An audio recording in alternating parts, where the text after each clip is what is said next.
Okay, on to the search scenario, and this is our third try at Death in the Woods. Just to make things a little bit harder, of course, the necessity rules, in terms of learning the game and understanding and getting patterns down. The necessity rules, the direction ability, these all change in each scenario.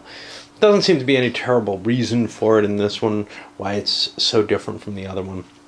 But it does kind of help, well, the necessity is less, so the direction helps a little bit towards what's moving. So what's going to happen here? First thing that's going to happen is each player, and I'm only going to play with two again for the same reasons as the last time, there's this sort of competition element that without it the game is just too easy perhaps. Although last time you saw without it, the leading player ended up, after first player died, ended up dying too, not able to make it. It is Death in the Woods after all.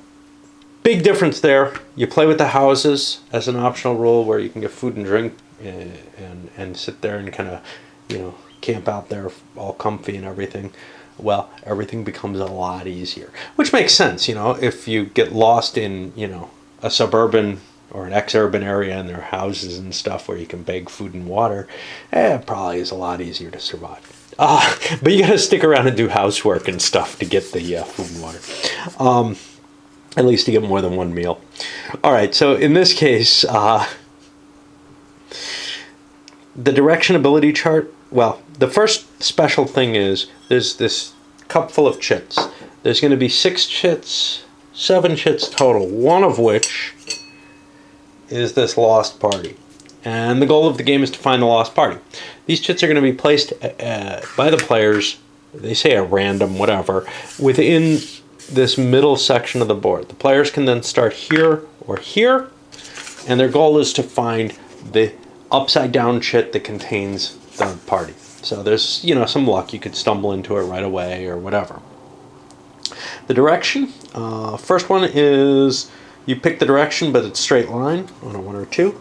Second, 4, 5, or 3, 4, 5 is any direction with a single direction change. And the final one is start in any direction, and then after you move, you can make as many direction changes as you like. So you can pretty much do whatever the hell you like. You're also able to move less than your full movement allowance, which allows you to stop at good, yummy places. All right, the necessities, food. As long as you pass through a food hex, you get food, but you can recover 3 steps on it by staying for 2 turns on a food step. So you're like a little bit better equipped here. I don't know, maybe you've got a can opener and there's stashes of cans around or something. I don't know why you're a better outdoorsman here than in the other one. And then water, you get the current day's needs if you pass through or end into water.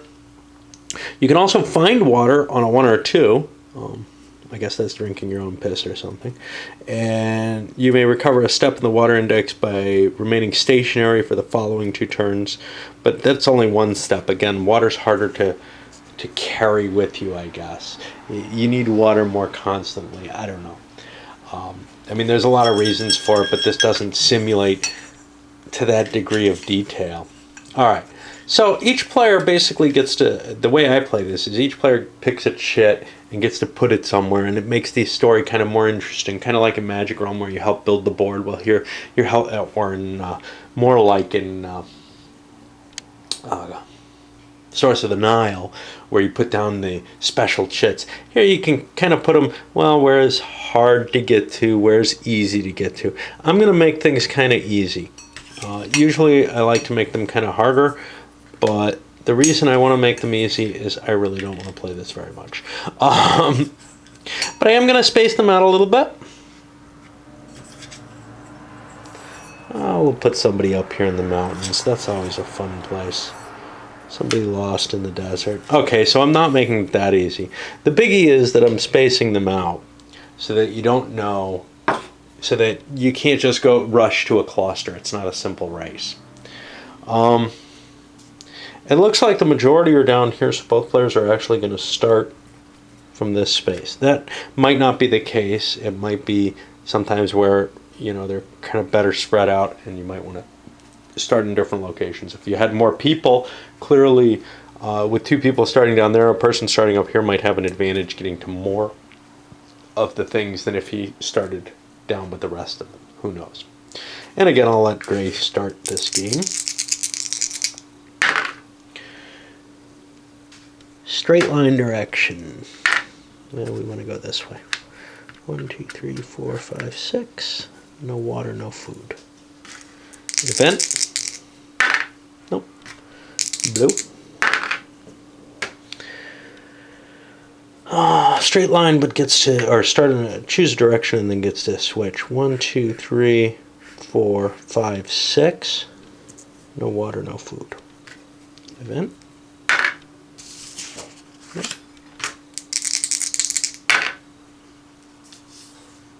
Nothing. All right. So we go back to gray.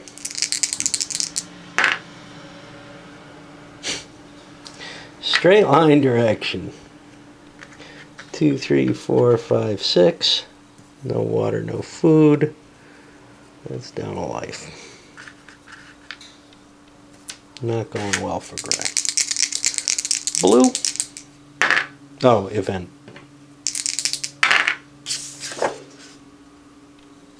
No event. Let's do blue's movement. Start in a direction, change direction. That doesn't work very well. 1, 2, 3, 4, 5, 6, I guess. No water, no food. Down 1.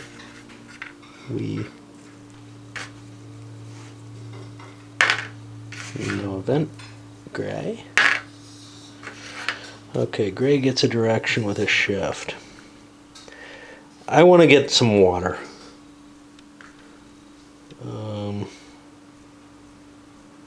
So 2, 4, and I can't keep moving. I go down a food, and that's it. I gotta find a water, food, and get my lives back up. Over to blue's turn. Blue, straight line. No water, no food. Now, in this one, you don't have to do anything about the person. You just have to run into them. And I may stop here after this scenario. Yes, there's 2 more. But to tell you the truth, I don't think there's a whole lot more enjoyment in them. We'll talk about them. They're actually kind of more interesting, but I don't think I rolled for an event or a gray. But there's just something so obnoxious about this game, and I don't really want to waste any more time on it, is kind of my feeling. I have a 5 movement point allowance. I can't quite get here. So I guess we'll just come out of there.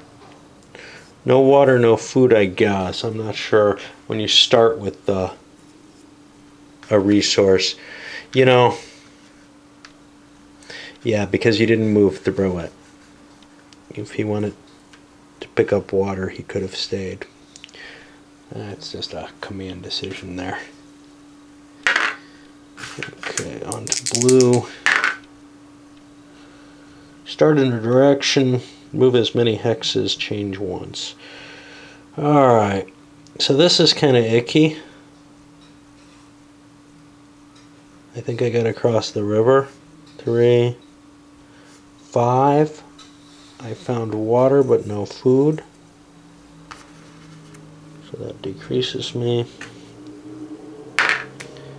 And no event. Alright, full movement ability here. So I could run down here. 1, 2, 3, 4, 5, 6. That's not going to help me. I can't get to the water and the food in time.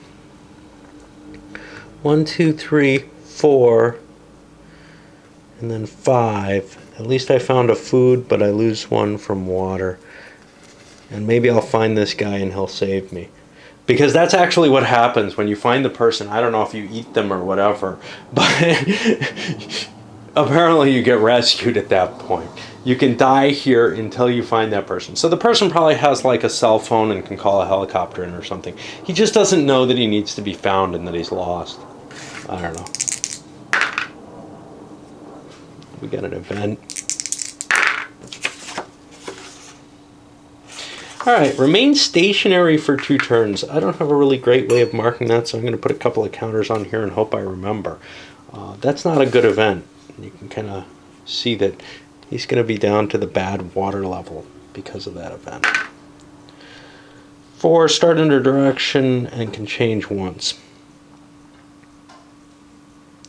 2, 3, 4, 5. I'm not picking that up, but I got both water and food.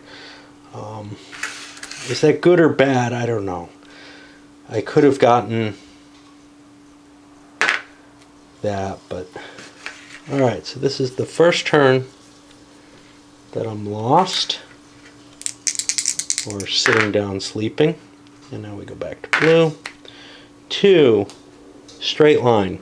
Okay. 2, 4 gets me here. I did not find the dude, so I don't win. I lose a water and a food, and that drops me down to a 4. I've really got to find a dual location where I can charge up my water and food.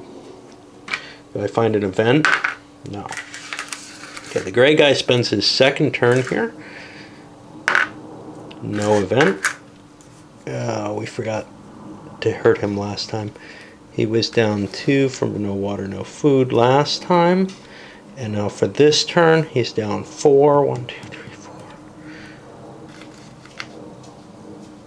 For no water, no food. Next turn, he pretty much dies. He's not going to be able to go anywhere. What we're lacking here, okay, straight line.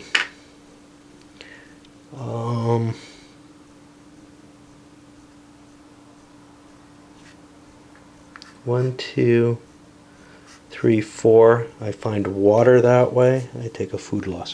What we're lacking here that kind of happens if you add the houses is that the game becomes survivable enough that you can actually kind of risk your survivability.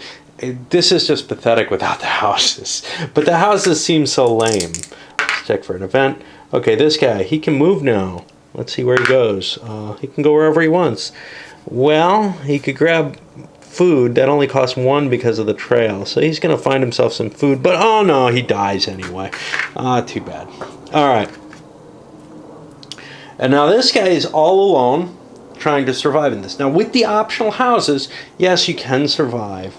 But it feels kind of cheesy. And you know, I've been out in the woods, in the wilderness, in large tracts, without food or water, and you can find stuff pretty damn easy. You don't find food only a few places in the wilderness. There's a lot of food all over the place. You might get sick from it. That's what the random events table might give you. Or you might be afraid to eat it, which is what these players are like, you know. Hey, I see a banana slug and I'm hungry. You know? It's not like the damn thing's gonna run away very fast. Alright, let's see if Blue can survive this out. Any direction, order as he, some ordering. 1. Okay, so now I've got a problem where I can't really get closer to this where I want to and still get water, but I want to get closer. So I lose a food and a water. That gives me 2 water, or 2 lives down, and I'm getting slow enough that I might not make it. But if I find that guy, he'll call in some support. Oop, event.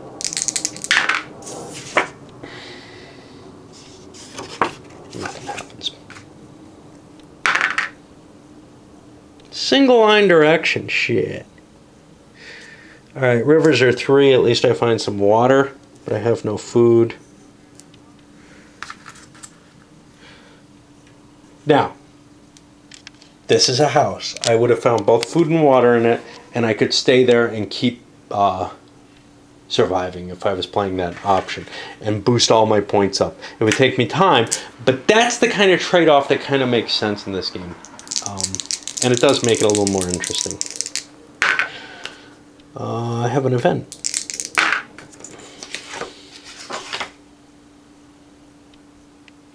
I lose a food. Okay, so You know, I guess this could be interesting maybe to the kind of person who likes B17, where you're just rolling and seeing what happens to you. But this is a less interesting and believable story than B17 provides, and that's kind of the problem. Start in a direction, one turn. 1, 2,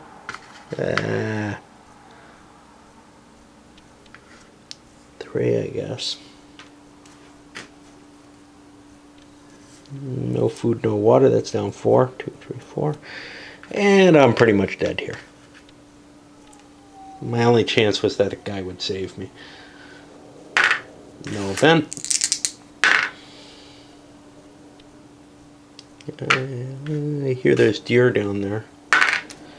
Oh, and I lose 7 life levels. And I'm dead. Yay! 3 victories for death in the woods. Yeah, the game is pretty much impossible with the houses, without the houses. And with the houses, it actually just becomes this damn boring ass waiting around, replenishing your levels, and then going back out and trying to get die rolls so you can move where you want to. And it is just fucking frustrating.